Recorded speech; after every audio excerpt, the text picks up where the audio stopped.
mainly, I thought, well, we should talk about lunar imaging because we never really talk about lunar imaging, but it's a nice thing to do, and I think you can do it with relatively modest equipment, and you can get good results out of almost anything with persistence. So, hey, good to go. There's two aspects really, obviously. One is capturing. Here.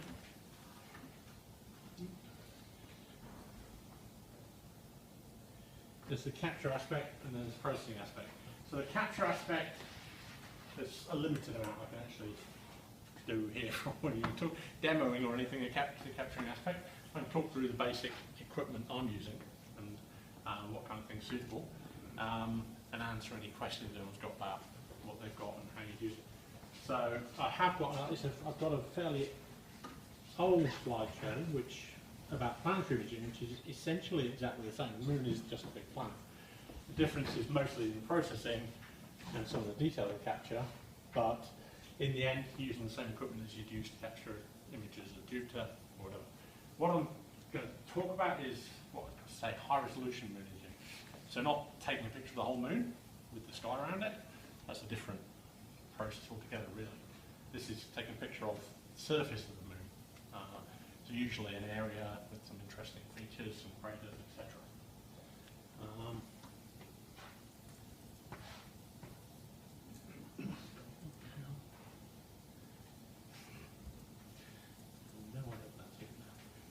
Okay.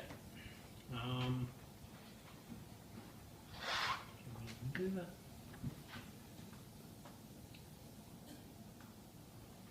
Not sure if you can let me play a slideshow on this computer. So that's all. Let's see. Should actually put it that way.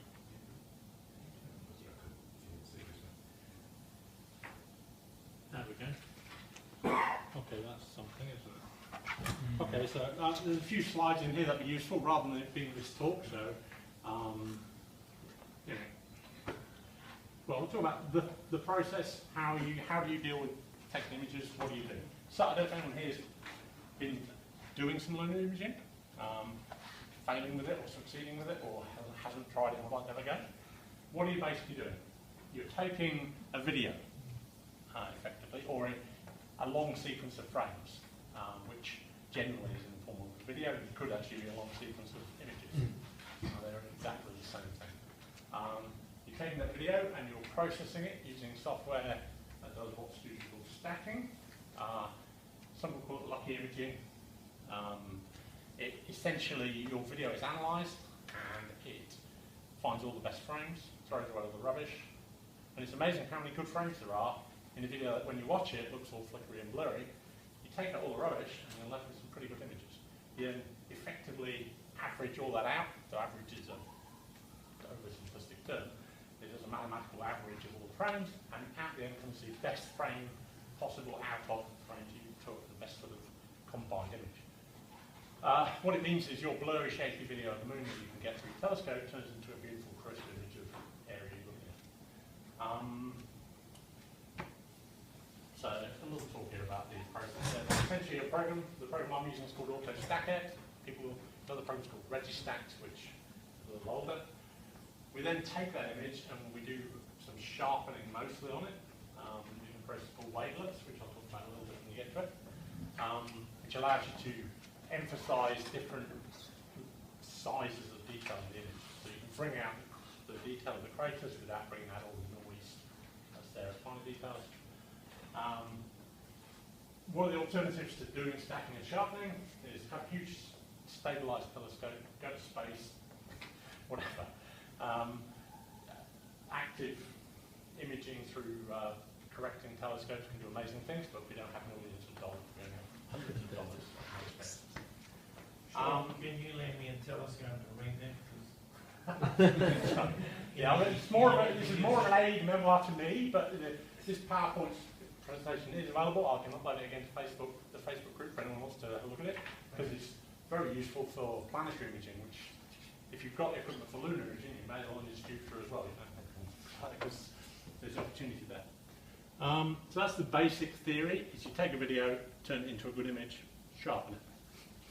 What kind of equipment is very good for this kind of thing? Almost any telescope is actually suitable for the lunar imaging. For planetary imaging, you tend to need something with a reasonably long focal length. If you're trying to take pictures of Jupiter through a Newtonian, unless it's a very long Newtonian, like a big Dobsonian with a Barlow on, you're going to end up with a very small Jupiter and a very big frame. The moon is a huge object, so unless you've got a very wide thing and a large camera, like an SLR, you're not going to get the whole moon in frame anyway. So the longer the focal length of your telescope is, the more detailed, the closer in your imaging is going to be, essentially, and a higher magnification. I'm using a Celestron C8, very ancient, bought second-hand, with a Celestron Barlow, which gives the doubles of magnification, doubles of focal length. The camera I'm using are QHY imaging cameras. There's one here, which you probably all seen cameras like it. Some of you may have cameras like it, and the man over there will happily sell you cameras like it. These little things. They basically go in the telescope instead of your eyepiece. And it's the eye instead of your eye. A USB connection to your computer. We'll take, there's a little chip in there. We'll take high quality video. Depending on how good the camera is, the frame rates will get better, etc. I can show that camera running on the laptop so you can see what kind of thing I'm talking about. My old camera is USB 2 connection. If you can get a newer camera with a USB 3 connection, you can get much better frame rates to your computer, which means you're going to have far more frames, which means you can have better images. So it's all about lots and lots and lots of frames. Accessories, due mainly, when it comes to this kind of imaging. A lot of the accessories you have for deep sky imaging, guide scopes and all this kind of equipment, completely irrelevant. What's really relevant is that in Auckland, of all places, is dew heaters and dew shields.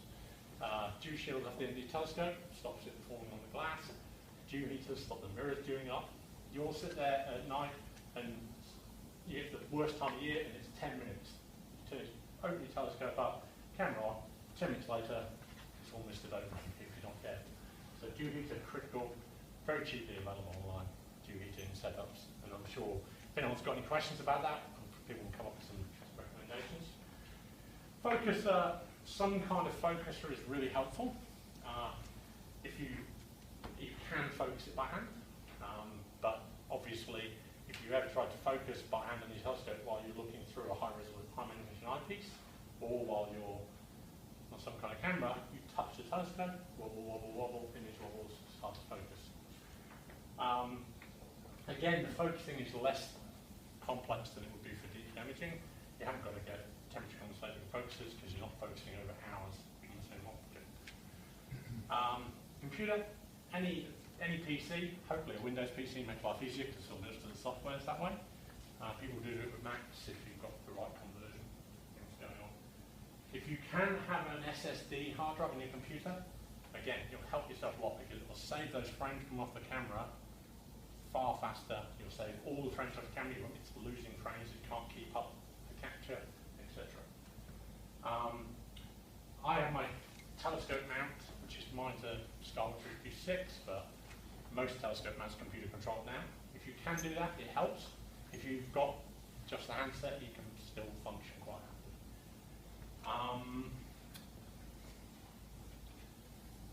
That's a picture of my setup, kind of as it was a while ago. You can see the back of the telescope, you can see the Barlow, you can see the, I've got a reducer and a Barlow on now, I've no idea. Should I set it up for a photograph? Ignore that bit. There's a Barlow, there's the camera stuck in the end of the Barlow. Again, this is not being used. This is a guide scope which is used for deep imaging. What have we got here? So for software, this is a little old, so some of the versions have changed. I will upload links to the latest versions of the software onto the Facebook group this evening, probably, or tomorrow. I use SharpCap. SharpCap is free or pay a bit if you want some of the extra features. It's nice to pay these people because they spend a lot of time developing software for us. So for a modest fee, you get a sort of slightly cracked version. sharp cap is the thing that's going to capture the stuff from your camera to a video. Other fire capture is very popular. Easy planetary comes from the people who make the QHY cameras, but it's rubbish. Even QHY is so useful. Yeah. So QHY most is so people sharp, yeah. generally it's sharp cap or fire capture for the camera. It also, to some extent, depends on what camera you've got. The ASI cameras are tremendously popular and can give you. Some people find them better. I think the newer QHY ones are pretty much in the same space. Stacking enhancement. So you auto stack it 3 now, not 2, for the stacking. And use Registack 6, not 5, because 6 is necessary for the wavelength sharpening. I then use Photoshop. You can use anything you want for cleaning up images afterwards. Whatever image processing program you've got. GIMP is a free alternative to Photoshop if you don't want to spend money on Photoshop. But there's lots and lots of things out there. Yes. Definitely. The advantage of Photoshop is there's a huge amount of information about how to do things in it because it's so popular. So once you capture process, some of this is completely irrelevant. What's in the sky? The moon is. However, a phase chart for the moon is actually, it seems a bit old school, but I've got pinned up in my observatory, I've got a moon phase chart on the wall for each year, for the year, which just, you walk in there and you see instantly, for that date, that's what the moon's going to be. You don't have to look it up. A moon chart. If you're imaging the moon, you want to know what you're looking at. The moon's got thousands of named and craters on it. It's a very complex object. And it's all very well panning across. To start off with, you pan across it looking for something that looks nice, and then take images of it. But it's actually really nice to have some idea what it is you're looking for, and to go looking for specific interesting features to try and. So a decent moon chart, either online or an actual physical one on the wall, is actually quite useful. Especially if you're panning around the moon and you see something interesting and you want to know what it is. It's actually quite hard with a relatively zoomed in image of the moon to go, what crater is that? Because it's really interesting shape. And then you find yourself pouring across the moon charts looking for that crater. So it's get a handle on the layout of the moon, what the big obvious features are, and use those to navigate around. Because once you're zoomed in with your camera, you're zooming in on a really quite small area of the moon. It can be quite hard to orient yourself. Altitude, basically, don't try and image, not for seriously good images, when it's 25 degrees above the horizon, 20 degrees above the horizon. It's not going to happen. There's too much atmospheric noise, too much heat, and then your images are going to wobble about all over the place. You're going to have terrible diffraction of the colours, which can be fixed to some extent, but far better to wait and get it when it's 45 degrees and 70 degrees in the sky. You know, these kind of altitudes give you much better images. Later in the night, most places get much better. At 9:30, it's, pretty noisy, lots of heat still off people's houses and cars and everything else. By midnight, it's cooled down. Multiple sessions, not really relevant here. Preparation, set up your equipment approximately focused. If you can do that before you start, the moon's not such a problem because it's so big you can't really miss finding it in your camera. But it's still, if possible, mark or record somehow your normal focus point. The thing with doing lunar imaging is you're usually putting the camera on the scope for this session. It's not like a deep sky imaging setup where it's there and it's already zero. The chances are you're going to use an intelligent map for something else and you just put a camera, so you're nowhere near focus. So try and establish a rough focus point, if possible mark it, but depending on what kind of telescope you've got, that can be done. Obtaining target is pretty easy with the moon. For the most part, you're going to tell your mount go to the moon and it's going to find it. If your mount isn't polar aligned or set up enough to find the moon, you're probably going to have worse problems than that when it comes to trying to take images. You can take the camera out, put a wide eyepiece in, get it centered, get everything set up, put the camera back in, refocus. Initial focus can be tricky. It's not really that tricky on the moon to get a basic focus because it's you zoom in, you'll see. The main problem is getting the, well, we'll talk about this one else in a minute. So you're in your narrow, you've got your camera on, you point at the moon, you can see something, you can see some kind of features. At which point, so let's zoom in on the planet. what are you going to do about your camera? What settings are appropriate for taking pictures of the moon? The moon is tremendously bright. When you're fully zoomed on the moon, there's a tendency for your screen to just be white. What kind of settings does completely depend on the camera, because cameras all have different ideas of what settings mean. Gain is not a real value. Gain is something that's specific to a camera brand. I have my QHY 5p. I would need my gain on 3. But there's other cameras where people talk about using gain up in the hundreds. And it means much the same thing. It just depends entirely on the manufacturer of the camera and their terminology. If I run up SharpCat here, actually plug this camera in, it will at least help a little bit with illustrating things.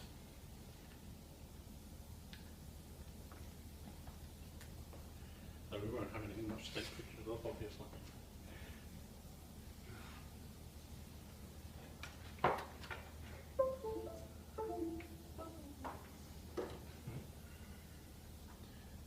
put this somewhere here, maybe.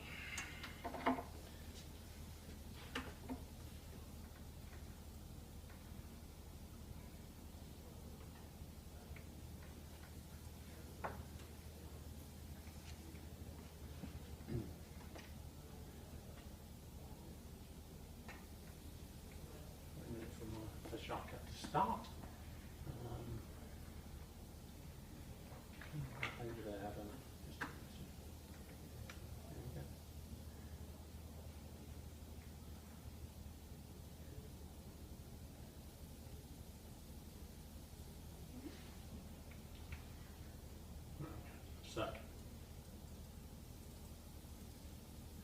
Okay, so I'll start a SharpCat and I've got nothing.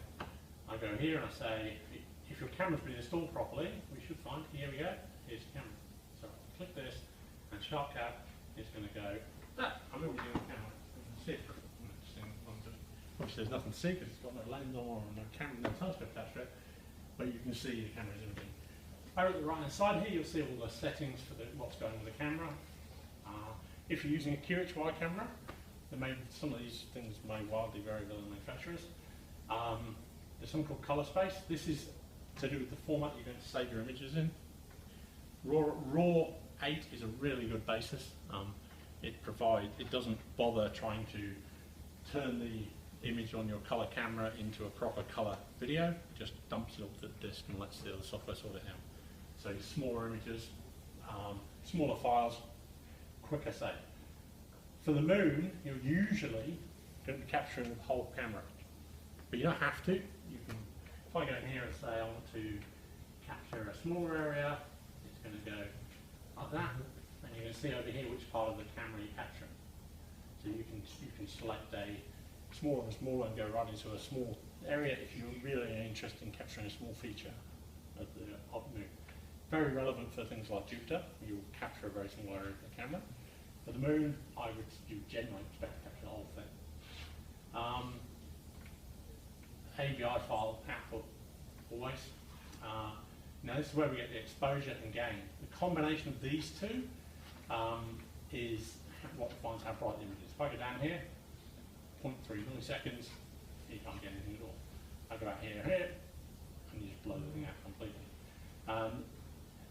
The idea is to try and get a reasonably low exposure time. The reason for that being, there's 1,000 milliseconds in a second. You have, if it's set at 5 milliseconds, you can have 200 frames a second, in theory, because that's how many 5 milliseconds fits inside a second. Nothing in the world can ever make you save more than 200 of those a second, because that's literally what they are. You can get, on a modern camera, on USB 3, you can get pretty close to those optimum values a lot of the time. The gain will brighten the image without increasing the exposure time, so allowing you to keep your frame rate up while getting a brighter image. The trade-off is the higher the gain, the more noise there is. So you're looking to get the gain down, you're looking to get the exposure time down. You can't get them both down to nothing, so it depends entirely on how bright the object is. I'll show you what the settings were for a video I'm going to process, because this program saves a file along with your video that tells you all the settings you had at the time, which is actually very useful. Okay, so I haven't got all that set up. There's other settings here to do with the performance, etc., which you have to find out about for your camera from the documentation. So we go in here and we then say, let's tell it we're capturing the moon, so it'll name the files appropriately.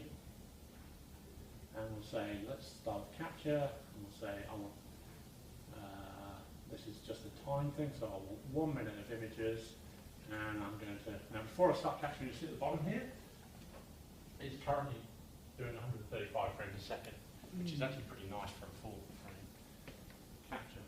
If I go in here and say, start,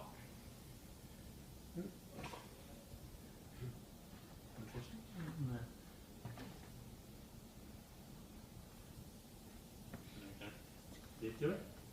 Yeah. So you can see at the bottom, it's capturing frames. It's captured 2,000 frames already at 135 frames a second, hasn't lost any frames. That's the advantage of saving to an SSD and saving over USB 3, is you can get all those frames and get them on disk.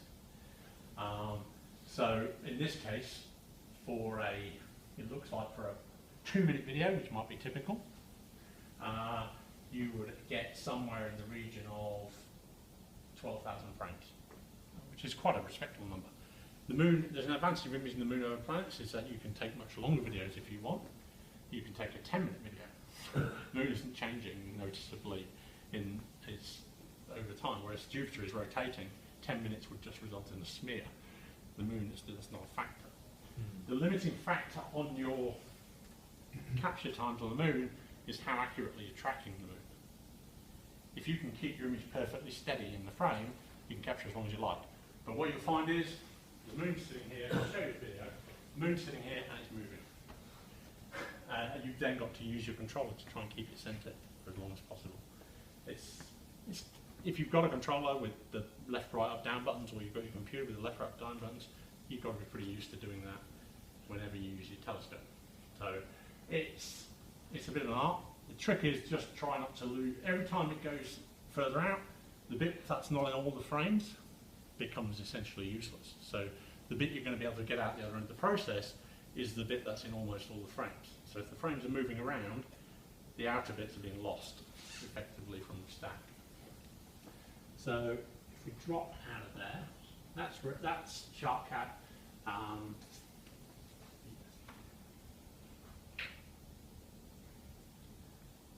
Okay, that's SharkCat. We then, out of SharkCat, we get a video. What do we get to? So that's the capture thing. The moon underneath, as I said there. Very fast exposure and low gain. You can get really quick exposure of the moon. It's so bright. Unlimited time on the moon. Derotation is, if you're using azimuth Altaz telescope, then your time starts to be limited by the rotation of the object. Because as you track the moon, an equatorial telescope is following like this, so everything stays in this exact same alignment. An alt-azimuth telescope is following like this. So the object is rotating in the sky, but your telescope isn't. So over the period of a video, as well as possibly moving around, the whole thing's rotating slightly off screen. In theory, the stacking software can cope, but the longer it gets, the harder it gets, the worse the results are going to be. So image movement centering, a couple of useful tips. Set the speed on your handset to the slowest possible. So you're nudging very, very small amounts when you move it. Get used to where the directions on your handset correspond to the screen. Because it's not a case of move the image left, right, up, down. It depends on the exact rotation of the camera in the telescope. Try and get it set up so you know if it's moving off to the right, you've got to press up to go left. You know what I mean? You've got to get used to how the map together, or at least try and rotate the camera so it's as natural as possible for you. Otherwise, if you've got it at a 45-degree angle, and so it's going down to the right, you've got to press left. It gets really confusing. So there's a little bit of practice there, really, that's all you can say. The image has to stay in the frame. If it's drifting slowly, it's not really a problem, as long as you understand that you're losing the image you're actually capturing, getting smaller as it drifts. Okay, so if I come in here, we'll say, let's hopefully these things will work. Practice over here too. Oh, we didn't get it.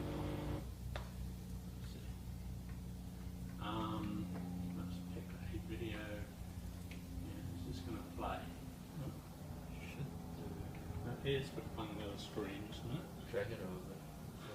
That was exciting, wasn't it?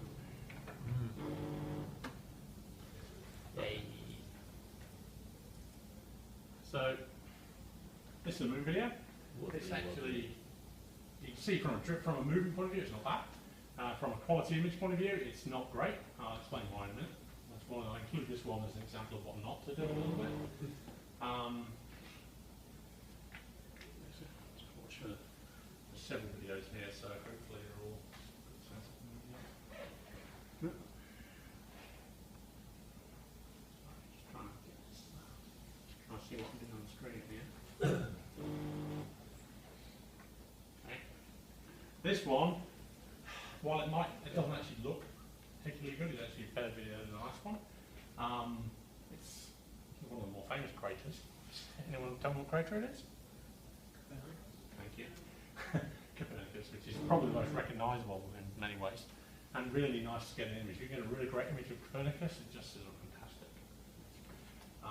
You can see this one's drifting quite a bit, and it seems to be drifting off to the right a little bit, so ideally you'd be correcting. But as you can see, when you watch the video, you can see the good frames.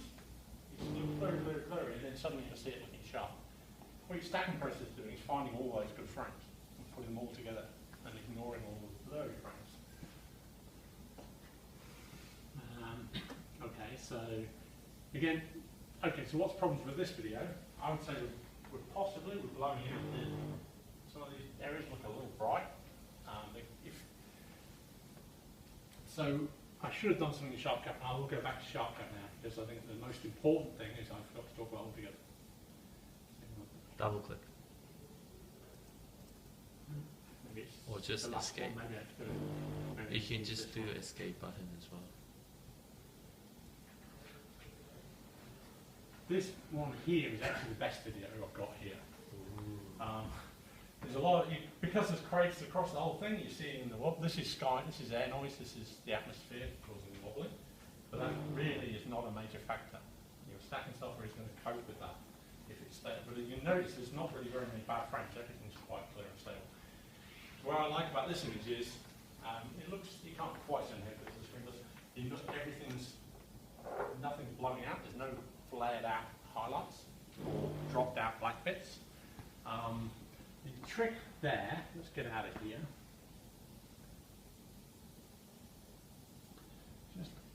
I'll go some slides of SharpCap to show it, which is the trick that they're trying to use it by itself. I've got a bunch of slides here. If I go to, I've got one here that says, should have something that says Sharp, no? No. Okay, I'll start SharpCap again, sorry. The most important feature in SharpCap for lunar imaging is probably the histogram.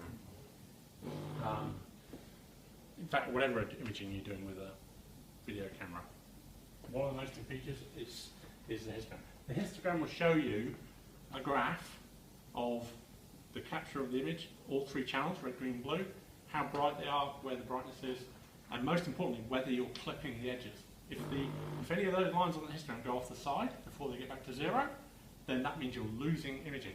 Your red's too bright. And then your camera's clipping it out, and you can end up with white bits at the end. Let's go here.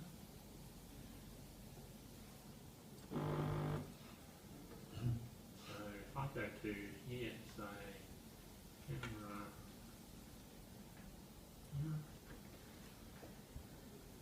Okay, this little button here. Here we go. Out of the way. Look at that. Very important.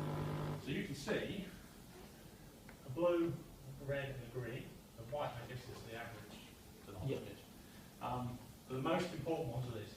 If you over-brighten everything, you're going to see these going over here, and eventually you're going to see the tail of this red, mostly, if you're imaging things, because the red tends to be very sensitive, coming over here and running out at the end. If there's any data over 100%, you're not capturing it. You can't ever get it back. All the person in the world is going to save the image. It might have just been the video if you've clipped it. So this feature here is kind of the key thing for especially lunar imagery. You see lunar images on the internet, so many of them have got really bright white, blurred sort of peaks on craters. That's because they did this. They overdid it, either here or in processing, and they've lost the top of the image. The bright part of the image is gone. Sean, with the amateur equipment, how close can you get to the surface of the moon? What do you mean? Well, you're not going to see a flag or a line. No. Oh, no. What? No. Okay. It's actually relatively easy to calculate just how big your pixels are. What you mean is basically how big is each pixel in meters on the moon. Yeah. Don't know if anyone here's got an answer off the top of their head about typical images. Areas are about 0.33 arcseconds per pixel. Yeah. But at that point you become diffraction limited by your Yeah. aperture size. I can find out. I did work this out for one of my images, and it was still a fairly substantial distance. You were looking at, Yeah, Um, in the end it's limited by the atmosphere. yeah. You know you're not going to see things like lunar landers. You're going to see craters that are, a couple hundred meters across, no problem. But I can get some answers and put them on the Facebook page because I did work it out once, but I've forgotten exactly what the calculation was there. You can get down to the scale of around like a couple hundred kilometers per pixel, I think. No, I not think it's 100 close. kilometers. Sorry. I think we need couple of Yeah, exactly. It's easy to. There's so many things you do, but it's not hundreds of kilometres, obviously, because you wouldn't see anything much, would you? But yeah. That's around that. I will find out some of that. I'll find out for one of the images I've got. I'll actually work it out, and so you can see how big things are. I took a really good picture of Copernicus quite a few years ago, and I worked out and put on the image exactly how big it was, so you can see exactly how many pixels. Because it's quite an interesting aspect there. But fortunately, I can't actually remember what the answer is. Yes, that's capturing all. That's a beautiful video. Fantastic. Okay, so we've got an image, we've got a video out the other end. We load the video into AutoStacker. We let it analyse the video. We then set up some alignment points and we stack the video. So let me get out of SharpCat and get into AutoStacker.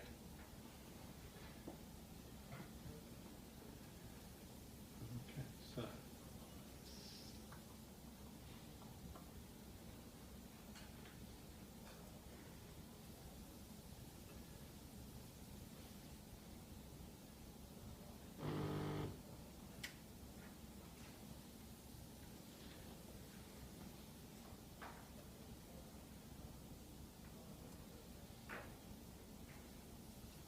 Okay, these programs will become very familiar if you do planetary and lunar image. So here's AutoStacker, free software available on the internet, remarkable really. If I go in here and I say, okay, I've got an image I want to use, I've got a video I want to use, so let's go here, let's say, captures. We'll take this one first, drop this into the stacker, and there it is. You can't see all of it, but basically it's going to say, okay, I've got your video understood and interpreted. Why is it a bit yellow? That was really the camera and the image. Some cameras bias off towards different sensitivity. That particular camera tends to come out a bit red. And the sky can really make a difference. Some nights everything's a little more red, depends on what's going on in the atmosphere.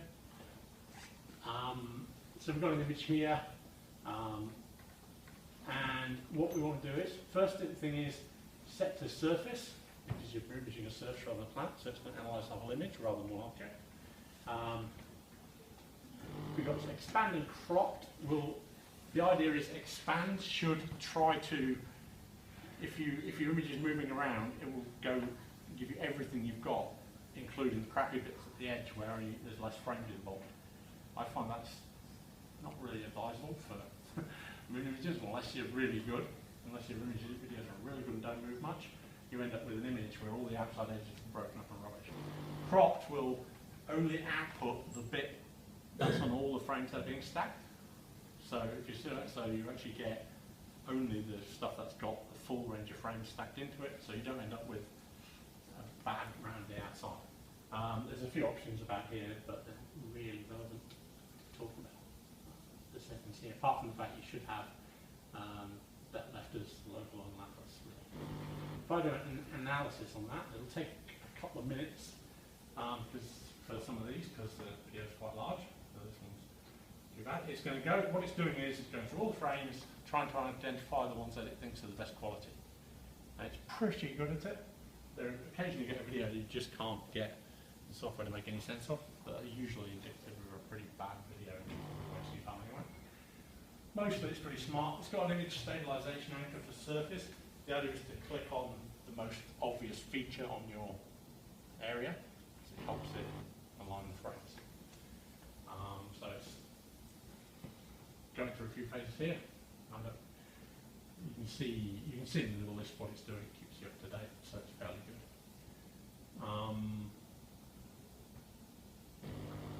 Sean, Yep. Of course. so you're using a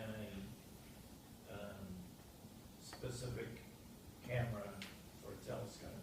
Yeah. If I was using a DSLR, Yep. how long should I make the exposures roughly? As you need to turn, again, you've got the ISO setting, which is exactly like, it's kind of like using the game. You've got a combination of ISO, for the moon you're going to want to keep your ISO down, really, because you don't, to get as low noise as Pull possible. up the histogram on your camera. You should have, See, that'll tell you, you can click it that low. Well, there's a thing called fires where you take the focal length of the lens, you divide by 5, and that's how many seconds you can take a shot of anything. no, it's not, yeah, but that's not, Work on it's the other way around. In this case, you're working out how short the exposures need to be in order to not blow out the whites. That's what all you're concerned about. I've got a 14mm lens. You got a what? I have a 14mm lens, Yeah. 1.8 f1.8 Yeah. lens. So I can take a photo of the sky without getting started. Yeah, that's, Of 20 Yeah. seconds. but now we're dealing with the opposite end of the image, really. Here we're dealing with the how, all you're dealing with here is the exposure time opposed to the brightness of the image. You're going through a telescope, so, or a very long lens. So a 14mm lens, you wouldn't be able to do this with at all, because you would have the moon plus a load of sky, wouldn't you? Yeah. I mean, you could do this. You could take a video through your camera of the whole moon and stack it. That would actually work through much the same process. You'd probably choose planet there rather than surface.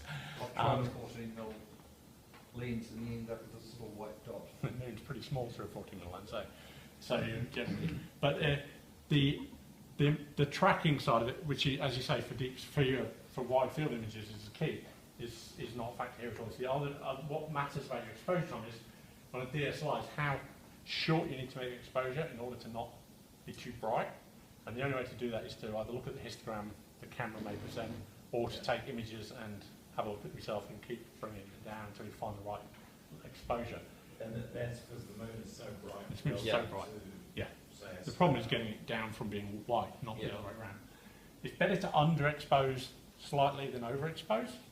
The same with moon, same with planets.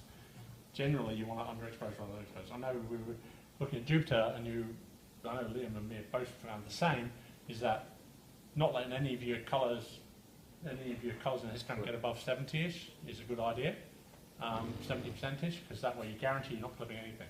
And a little bit darker is fine, you can sort that out afterwards, but if it's too bright you can't save it. It's taking its time, isn't it? A couple kilometres per pixel. Sorry? So regarding the last question, about resolution of a couple kilometres per pixel. Oh, there you go. Think about the calculation. That sounds about right, yeah. Should be, yeah. Yeah, it's taking its sweet That's time over this, redoing isn't it? Retro. Why it's doing that? Why does it really got a brown colour? Two reasons. One is that camera tends the red's more sensitive on the camera. So so the colour tends to be a little on the excessive on the red. The red channel is probably more sensitive than the blue and green channels on that particular camera that took this. And also the sky, the scene in the sky was definitely causing some of this at that point. This is not a good video. In fact, it's not a particularly great example. I might switch to another one. Depends on what embeds the video as well. Sorry? it depends on what debays the video as well. Yeah. Yeah, I can't remember what I've done this one. That's a fair point. So the this generally if you're using the RAW 8 as your save format, it's not debayed at save. And the auto stacker software will debayer it for you, and it will identify it from the video. It's usually pretty reliable. This is definitely not a debayering issue. This is an imaging issue. This is what it looked like when it was on the screen. So let's abandon you because I don't think. Oh, I want to stand up. Right, well, let me try next time, if it does. The analysis, I've got some screenshots to show you instead of the actual screen if we can't get it to behave itself. This video I actually threw away in the end because the resulting images weren't great. I decided it wasn't really worth pursuing. But I thought I'd have a couple of different examples, some good ones and some bad ones. Let's see what happens. How many frames is this? Where are we? 1,753. So not particularly long either. But it's quite high resolution, which is why it takes a while to process. When you do planetary images, usually it's 500 by 500 or something, tiny frames, it's a lot quicker to process. This is 1920, it's 1080. So it's a big frame, but it's great for the moon if you can do that because you get Lots of really nice images out. What do you reckon? Oh, it's got through that, now it's doing the next stage. So there's a couple of stages involved in the analysis. What it will do is it will come out, it will reorder the images in the video in quality from best to worst, and you'll then be able to decide where you cut off. So you'll say, okay, it'll show you the graph, and you'll say, okay, I'm going to take the best 30% of the frames, best 20% of the frames. The trick is, of course, to experiment with your own videos and say, what percentage works for you? With a good moon video, you can definitely do 30% of the frames and get a, I'll show you that. Nearly done. Would you use any filters on the moon? And if so, For imaging, not really, but a lot of people do. A lot of people use infrared. Yeah, red. Hmm? Red one. Yeah, a lot of people use infrared because you can it cuts through all the seeing problems a lot. And infrared light's not really diffracted around in the sky, comes straight through. So yes, you can try. Filters can definitely bring out a lot of detail that's not otherwise there. Infrared's the main one now, I think, but you can just go through and depending on what planet you're imaging or the moon or whatever, you can try them filters. For the moon, I think infrared's really the one that's useful. For other planets, it can definitely be useful to use color filters because if you go to let's say a red filter on Jupiter, you're cutting out a lot of other things. You can focus on certain features in the atmosphere. There's quite easy to find some charts online of which filters do well for which planets. These images are all, right, this is actually quite interesting. So it's immediately obvious that compared to the frame we were looking at before, this is a good frame. This is the best, what it thinks is the best single frame in the stack. So they should be ordered going steadily worse. So if I slide this along the frames, you see it gradually getting, oh look at that here, by the time you get down here it's a load of rubbish, yeah? The first frame's actually pretty good though, it's a little flat out. What we then do is we've got a graph here, which is, interpreting those is a little individual. I'm not sure what it's actually doing in this case, it's quite a peculiar graph. But anyway, you can see here, got some good images here and then it gets steadily worse. Look at that, you probably think 20% because you want to stay above that 50% line. So maybe 20% of the images are going to be good for stacking. If I select that, get out there, I don't need that anymore. Well, it looks like it actually improved as your time period went by. What do you mean? Well, it's looking at the beginning. Yeah. Oh yeah. Those are the rubbish ones, and as As your frames went by, you were getting better and better. Maybe that's what's happening in the sky. So I take that down to 20, and then say, okay, get that out of the way. RGB align, very useful, especially if you're lower in the sky. You do this, auto stacker will align the red, green and blue channels as best it can. Some of that, because coming through the atmosphere, the colours get split. It's quite subtle if you're fairly high in the sky, but it's still worth doing. It's easier to fix it here than it is later. You can fix it later, in anything you like, by moving the channels around, but this does actually do a pretty good job. If you're going to image very low in the sky, a lot of Northern Hemisphere guys use a corrector, which you can buy, which literally goes in front of your camera and your telescope, and uses prisms to undo the diffraction depending on the altitude, because you can work out what the diffraction is going to be from the altitude and the amount of atmosphere away. Now, down here we're quite fortunate. The planets and the moon, planets especially, are quite high a lot of the time here. I've imaged Jupiter at 80 plus degrees, which is amazing. Guys from the north get so jealous because you can take great images really easily. They're taking it at 25, 30 degrees above the horizon and, you know, really struggling. Okay, so we've got that. We can go in here. I've got RGB line on. Don't bother sharpening here because it just is doing a sharpened version of the image to save. You can do that later yourself anyway. Drizzle would allow you to increase the size of the image, but certainly this would take forever and probably crash the laptop. So if we go in here and say, oh, now we have to have some alignment points. So alignment points are what it uses to work out how bits of the image are moving around in relation to each other and to correct for it. I'm going to use large alignment points here, and I'm going to tell it to place a grid of them because it's a surface we want all of it. You can see it's gone and placed the grid across the image. That will allow it to correct all that shimmer.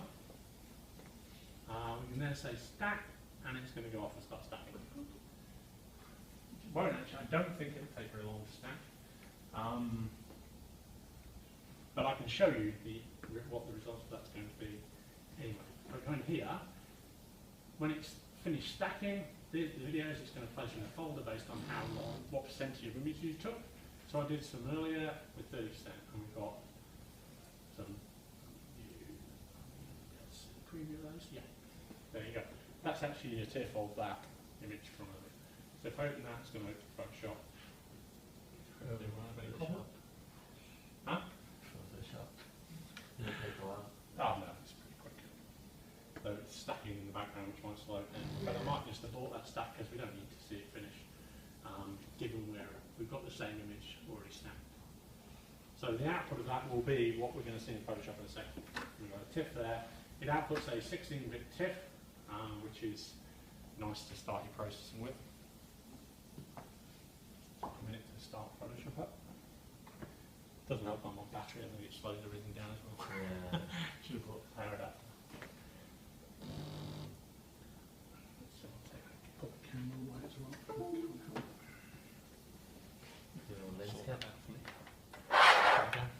Job for you. You can just sit it on top and it'll be fine. We've got it all approach there. Okay. Photoshop. Here we go. So, we're in Photoshop, and this is the image as it came out. Doesn't look wildly impressive. Looks a little fuzzy, but it's we're going to deal with that. So that's the output of our stacker. But you can see all the noise, crack from those frames has all gone away. You've got a nice smooth image. The features are reasonably well defined.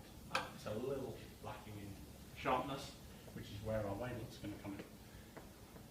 So, why we've lost the top of the.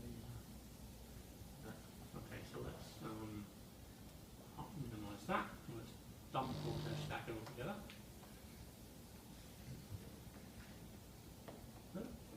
Fair enough. Okay, so now what we're going to do is we're going to use Registax. Registax was previously the program that everybody used for stacking images, but Auto Stacker is better, so everyone uses that. But Registax has the best wavelet sharpening facility. Okay, let's just put Registax first.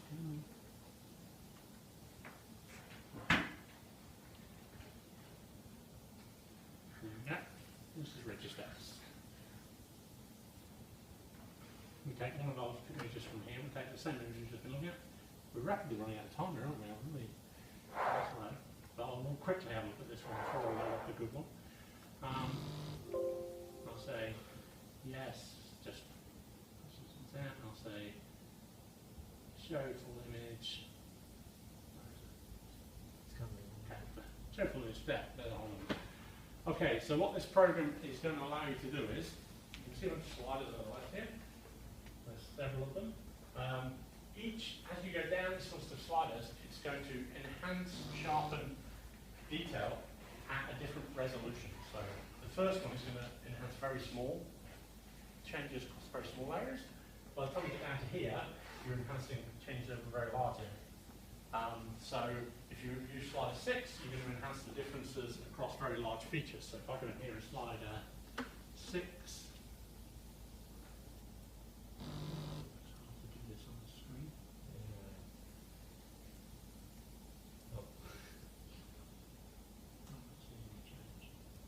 There's a play button. no. It's been a while since I used it. Oh, processing area. Sorry, there we go. So there's a processing area which it only, when you're doing your sliding around, it only enhances an area of the image at once. There should be some little, you can see a little box mark here. And this shows you the area you're actually previewing. So slider 6 has done that. I'll get ahead of myself a little bit, turn this up to. What this controls is how much each one of those gets. Each one of those is how big each area is. So it starts with the smallest one. You're effectively changing the step between those. So now I've just put it up by 1, so 6 is now much more, 5 will be a bit less. So effectively you're kind of stretching those out. You can see now that's pretty silly. So do that, and we end up with what you used to see all the time on the internet, and you still see occasionally, is an image of the moon where all the craters got really, really sharp black and white contrast, but everything's pretty cracked up. There's no subtlety to it, and you've also blown out all the white features. So what we're going to do is we'll take that back down again. Find my mouse pointer. And we'll go, okay, let's come. There's a couple of different strategies that are typically used for these. On planets, I find that generally you enhance the very small detail a lot, and then less and less as you go down. On the moon, it often works better to only use a relatively small amount of enhancement on the small details, bring it up a little towards the middle, and you end up with effectively a curve where you're going up and down. So you're no good trying to enhance the huge detail, but you can sort of work it like this, and you end up with that. It's starting to get, okay, most of it's noisy at this point, doesn't it? But you start to see quite a good enhancement, but you're seeing a lot of noise. And this is why we use register 6, because it has, for each sharpening here, it has a denoise facility. We can increase the amount of denoising. Now generally, I've found, what you do is you do a lot of denoising on the very fine detail, and then decreasing amounts as you go bigger. So I'm generally a little reducing, 20%, 15%, 10%, 5% kind of thing. We end up with something that's not quite what you're seeing. There you can see, taking a lot of that noise is disappearing. I don't know if you can see that from out there. You see it now, it's much less noisy. But it still looks orange. So another thing, so there's a couple of things we've got here. We've got a histogram, which is this side program over there for some reason. It's showing the histogram of this. Now you can see we have actually clipped the red a little bit with the amount of one of these as we're coming up. They also, as well as increasing the contrast and sharpness at that level of detail, they also have a tendency to push up the brightness and down the darkness. You can see we pushed it a little too far here. One of the problems with this video and why I threw it away was I was unable to get it sharp and also not clip the red. The video is a bit too bright and you needed to capture it a little darker. If we go in here, however, we go to RGB balance, there's a nice little feature where it will, you can either manually or you can say auto and let it do the thinking. Hey. It'll balance the 3 channels out and you've got a lovely great picture of the moon. I can say do all, which will apply whatever I've just done to the whole image. Hopefully it won't take too long. There we go. and you'll start, this first time you really see what you've got. In this case, you've got a slightly crappy image of Copernicus. No, I don't think it's particularly good, but not enough frames, and it was too bright originally, so you've blown it out. So that's kind of the Registex process. If I take one of the other images, which would be rather more useful, I'll go here and say, where am I? Where's my mouse gone? Okay. Which one is better?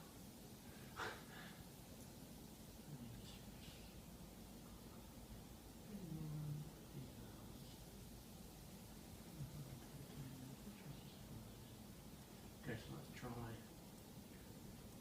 that one. So this is another cap sequence I got, which was the much better video. Should hit no. Hmm? When it says should you stretch intensity, it should say no. All right, okay, fair enough. There's a tip on there which is don't use stretch intensity. Let's just reset that. It's actually a bug in Registex where you hit Registex where you hit no and it'll still stretch it. So it has no effect at all. Or sometimes. It depends. Okay, How So- to reproduce. there you go. So we've got another video. You can see it's much darker, which is giving you much more flexibility to get your sharpness right. By loading it in, it's kept the same settings I already had and applied them to the new image. And I think you can definitely see this looks better. And it's probably got room to push it out a little further, to be honest with you, because it's the best quality image with a lot more frames. We can probably bring the detail level up a little bit. Then you start to get a reasonable effect. I'll go to show full image and see the whole thing. It's actually going to look pretty respectable when it's done. If I go to histogram on this one, look at that. Now I can bring down I can say, okay, well, loads of room to brighten this image without clipping it. So I can come down here and say, stretch, and then, oh, look at that. So that's starting to look like the kind of image you want to see. And the other end.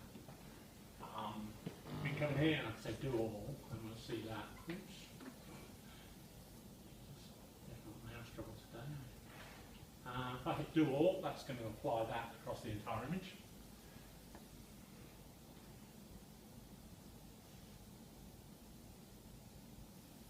Take a couple minutes. Probably overstretch that histogram a little bit, so I might reset that. You can see up on the top here I've got some white peaks that are maybe a little overdone. So in reality I would probably dial back on that stretch a little bit. Because the last thing you want is to lose image. From my experience with the moon, the best moon images is all about being subtle, not getting too carried away with the sharpening, not getting too carried away with the contrast. Don't try and make it look black and white and beautiful. Don't try and make the darkness look black because they're not.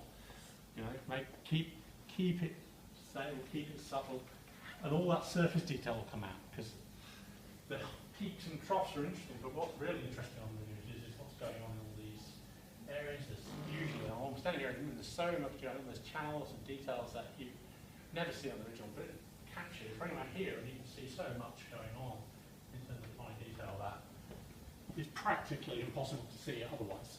So anyway, we've got things there. We can save that image. If I come out here.